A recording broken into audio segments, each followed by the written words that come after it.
Facts చెప్పిన ఆమె అబద్ధాలనే లేకపోతే మేము ఒకటి చెప్తే దానికి కౌంటర్ ఆమె ఇచ్చి ఆమె కౌంటర్కి మేము కౌంటర్ ఇచ్చి మా కౌంటర్కి ఆమె కౌంటర్ ఇచ్చి దీన్ని ఇది కుటుంబ సమస్య 4 గోళ్ల మధ్య పరిష్కరించుకుని కుటుంబాన్ని చక్కదోసుకోవాల్సిన విషయం ఇది.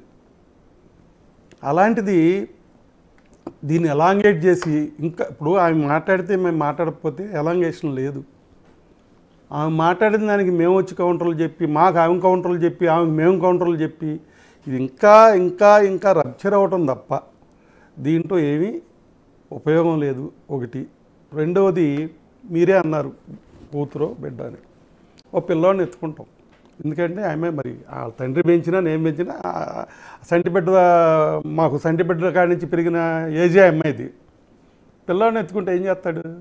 ఎదురు మీద తంతాడు, మొహం మీద ఉచ్చబోస్తాడు. మామూలుగా మొహం మీద ఉచ్చబోతే చాలా నేరం, కానీ బిడ్డ ఉచ్చబోతే సంతోషం. గౌతమి కూడా అలాంటిది. నాకు నన్ను తిట్టిందో నా ఎదురు మీద తన్నిందో నన్ను కామెంట్ చేసిందో చేసింది. దానికి నేను మళ్ళీ నన్ను మీడియా వాళ్ళు అడిగారు మీరు ఆ అమ్మాయిని కామెంట్ చేయరేంటని. ఏమని కామెంట్ చేయను? నా కుటుంబం డైవర్స్ అయ్యే వరకు అవి నా కోళ్ళు, వాళ్ళు నా కుటుంబం. మా వేపరాలనన్నా మా ఇయ్యంకుడినన్నా లేకపోతే ఆయన తోబుట్టు మా అమ్మాయిని ఆమె మొగాళ్ళతో తిరుగుద్ది, బ్రోతలో లేకపోతే పబ్బులు తిరుగుద్ది ఇవో చెప్పింది. అమెరికా నుంచి వచ్చింది ఆ అమ్మాయి. మా ఆవిడ్ని 60 ఏళ్ళు ముట్లేండిపోయి 10 ఏళ్ళు అయింది. మేము హనుమాన్ జంక్షన్లో కోట్లు ఖరీదు చేసే టెంపుల్ మేము వైశ్యాసు కలిపి పెట్టించుకున్నాం. దానికి శాశ్వత ధర్మకర్తలం. చైర్మన్ అన్ని టెంపుల్స్ మారుతారు, మేము మారం, మేము పర్మనెంట్. ఆ గుడిలో జరిగే వ్రతాలు సత్యనారాయణ వ్రతాలు, స్వామి వ్రతాలు, వెంకటేశ్వర స్వామి వ్రతాలు, గౌరీదేవి వ్రతాలు ఇవన్నీ స్నానం చేసి భక్తుడు అక్కడికి వస్తే తక్కిన అరేంజ్మెంట్స్ అన్నీ మా డబ్బులతో చేసి సంవత్సరానికి ఎన్ని లక్షలు ఖర్చు అయినా చేస్తా ఆమె గారు ఆ భక్తిలో ఉంటుంది. ఎవరు? మా మిస్సెస్. ఓకే. నేను ఆమెతో పోల్చుకుంటే అంత మంచివాడిని కాదు. ఎందుకంటే నాకు హ్యాబిట్స్ ఉన్నాయి. సిగరెట్ తాగుతాను, మందు తాగుతాను, హ్యాబిట్స్ ఉన్నాయి. అఫ్కోర్స్ లిమిట్ ఏమున్నా నాతో కంపేర్ చేయకూడదు. ఆమె పతివ్రత, మా మిస్సెస్ అనే ఆమె పతివ్రత. ఆమె పూజలు చేసుకుంటుంది. ఈమె ఏమంటుంది? పూజలు చేస్తుంది, వ్యభిచారం చేస్తుంది, ప్రాసిక్యూటు, లంజులకి పక్కలేస్తుంది. అదొక లంజా. బ్రోకర్లను పంపించి కొడుక్కి ఆడాలను పడుకోబెడద్ది. ఇలా ఆమె ఏమో మాట్లాడింది. మాట్లాడినా అటు నుంచి చూసుకుంటే ఆమె తల్లి ఉంది. నేను ప్రతివత అంటాను ఆమెని. చాలా గొప్పదంట. మా క్యాస్ట్ కాదు ఆమె, చిన్న కులస్తురాలైనా ఆ కుటుంబాన్ని నిలబెట్టి ఆ కుటుంబం ఇక్కడ దాకా రావటం కారకురాలు ఆమె. టీచరు. ఓకే. ఎవరు? గౌతమి చౌదరి గారి తల్లి. 42 ఏళ్ల వయసు వరకు మా ఇయ్యంకుడికి పెళ్ళి అవ్వకపోతే 42 ఏళ్ళకి ఆమెను చేసుకుని సెటిల్ అయ్యాడు ఈయన. బికాజ్ ఈయనకేం లేదు అంటే పొలాల గిలాలు ఉన్నా ఆ రోజుల్లో పంటల గింటలు లేవు కదా, వర్షాధారం ఆధారమైన డబ్బు వచ్చే లేవు, వనరులు లేవు. ఆమె main pillar of the family. ఆమెను ఏమనాలి? నేను కామెంట్ చేయనా? మా అభిప్రాయాన్ని నా చెల్లె ఉద్ది. నాతో విరోధమైనా గౌతమి నాతో విరోధపడినా ఆమె మహాసాధ్యం అని చెప్తా.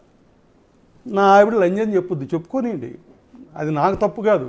కానీ నేను ఈ వయసులో గౌతమి మా కోళ్ళగారు ఏదైనా మాట్లాడచ్చు, ఎందుకంటే వయసులో చిన్నవి. రేపు నలుగురిలో కూర్చున్నప్పుడు నేను కూడా మాట్లాడితే చిన్నపిల్ల మాట్లాడిందా తెలియక నీ 65 ఏళ్ళు వచ్చినాయి, నీ బుద్ధి ఏమైందని అడుగుతాను నన్ను. అలాంటి స్టేజ్లో టీవీల దగ్గరికి వచ్చి ఉందని చెప్పి నేను ఎదురు కామెంట్లు పెడితే ఎంతవరకు సమంజసం? ఫ్యామిలీ విషయం ఇది. ఏదన్నా క్రిమినల్ అవ్వాల్సిన డ్యామేజ్ అయిపోయింది కదా మీకు, అవలేదా? ఇవాళ మీరు చెప్తున్న దాని ప్రకారం హనుమాన్ జంక్షన్లో కృష్ణా జిల్లాలో ఒక పెద్ద మనిషి కాకాని వెంకటరత్నం గారు, కాకాని వెంకటేశ్వరరావు, కాకాని వెంకటరత్నం గారి బంధువులు మీరు. కాకాని వెంకటరత్నం గారు ఎంత పెద్ద నేత అనేది అందరికీ తెలుసు. ఇప్పుడు అలాంటి ఫ్యామిలీకి చెందిన మీరు మీ పరువు అంతా ఈరోజు బజార్న పడిపోలేదా? దానికి నేనేం చేయను? ఇప్పుడు నాకు వెళ్ళను మా అబ్బాయి, నా ఫ్యామిలీకి వెళ్ళను మా అబ్బాయి. వీడు ఎదవ కాకపోతే తండ్రి చెప్పిన మాట వెళ్ళా, తల్లి చెప్పిన మాట వెళ్ళా. 5-6 ఏళ్ళు పెండింగ్ పెట్టాం ఇష్యూని. మా కజిన్ సిస్టర్ అమ్మాయితో మేము ఆల్రెడీ ఫిక్స్ అయ్యాం. వాళ్ళు చాలా బలవంతులు. ఎలా బలవంతులు? పొలిటికల్గా పబ్లిక్లో ఇమేజ్ ఉన్నాళ్ళు. వాళ్ళు మేము కలిస్తే మా కాన్స్టిట్యున్సీలో మాకు తిరిగేలేదు. మా కుటుంబ బలం పెరిగేది, డబ్బు కాదు. డబ్బు అఫ్కోర్స్ ఆ పాప హైదరాబాద్ ఇచ్చారు, 200-300 కోట్లు ఇచ్చి హైదరాబాద్ ఇచ్చారు ఆ పాపని. డబ్బు కాదు అక్కడ, నైతిక బలం, మా కుటుంబ బలం పెరిగేది. అలాంటిది నాశనం చేసింది ఎవడో? ఈ అదవ మీ అబ్బాయి. ఎందుకు అని మీరు ఆ అమ్మాయి సంబంధం చూస్తే చేసుకోలేదా? మరి ఫిక్స్ అయిన దాన్ని సూసైడ్ కమిట్ అవుతానని కమిట్ అయ్యి మత్తు బిళ్ళలు మింగితే ఏలూరులో హాస్పిటల్లో పెట్టి తీసుకొచ్చాం. తీసుకొస్తే ఏంట్రా బాబు అంటే, నేను ఈ అమ్మాయిని తప్ప జీవితంలో ఇంకొక అమ్మాయి జోలికి వెళ్ళను, మోసం చెయ్యను, నాకు ఆ అమ్మాయి కావాలి. ఎవరు? గౌతమి కావాలన్నాడు. గౌతమే కావాలి, నేను ఎవరిని చేసుకోను, ఏ అమ్మాయితో వెళ్ళను, అంటే నాకు ఈ అమ్మాయే కావాలి. గౌతమియే కావాలని అటెంప్ట్ చేశాడు. ఏలూరు హాస్పిటల్లో డాక్టర్ సాయి అని ఆయన ట్రీట్మెంట్ చేశారు. చేశాక సేవ్ అయ్యాడు. అప్పుడు గౌతమి వాళ్ళ తల్లిదండ్రులు వచ్చారు హాస్పిటల్కి. తర్వాత ఇంటికి కూడా వచ్చారు. నేను చదువుకోమని పంపించాను. 18 ఏళ్ళకి లవ్ ఏంటి? వెరీ ఫస్ట్ ఇయర్ అయిందో అవ్వలేదో వీడికి లవ్ అన్నాడు. ఇప్పుడు ఆ పాపకు కూడా అంతకుముందు లవ్ అఫైర్ ఉంది. మరి ఆమెకి వీళ్ళలో ఏమి నచ్చినాయో, వీడు వయసులో చిన్నాడు, ఇమ్మెచ్యూరు, చదువులో తక్కువ, అన్నిట్లో గౌతమి ఎక్కువ. ఆస్తిపాస్తుల సంగతి పక్కన పెట్టేయండి. వాళ్ళిద్దరు పర్సనల్ అట్రాక్షన్ కావాల్సిన కారణాలు చెప్పుకోవాల్సి వస్తే అన్ని రకాలుగా ఇటు తరిగేగా. వయసులో చిన్నాడు వీడు, జూనియరు, నీకన్నా చదువు తక్కువ, కానీ యాక్టివ్ పర్సన్. ఆ రోజుల్లోనే కాలేజీలో చంద్రబాబు నాయుడు గారు బ్యానర్లు కట్టడం, టీడీపీ అని తిరగడం, కాలేజీలో మందలించారండి పొలిటికల్ బ్యానర్స్ అవి కట్టొద్దని. ఓకే. ఆ స్టేజ్లో కొంచెం లీడర్షిప్గా ఉండేవాడు చిన్నవాడైనా. ఓకే.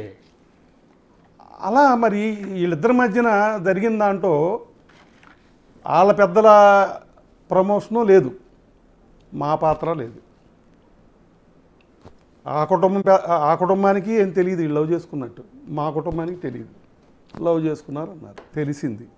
వీళ్ళిద్దరూ కలిసి మా చుట్టాలింటికి వెళ్ళి అక్కడ పట్టుబడ్డారు. వాళ్ళు అబ్జెక్ట్ చేశారు, ఒక గదిలో వీళ్ళు ఉండి చేయటం. మా కంప్లైంట్ చేశారు. అప్పుడు మాకు తెలిసింది.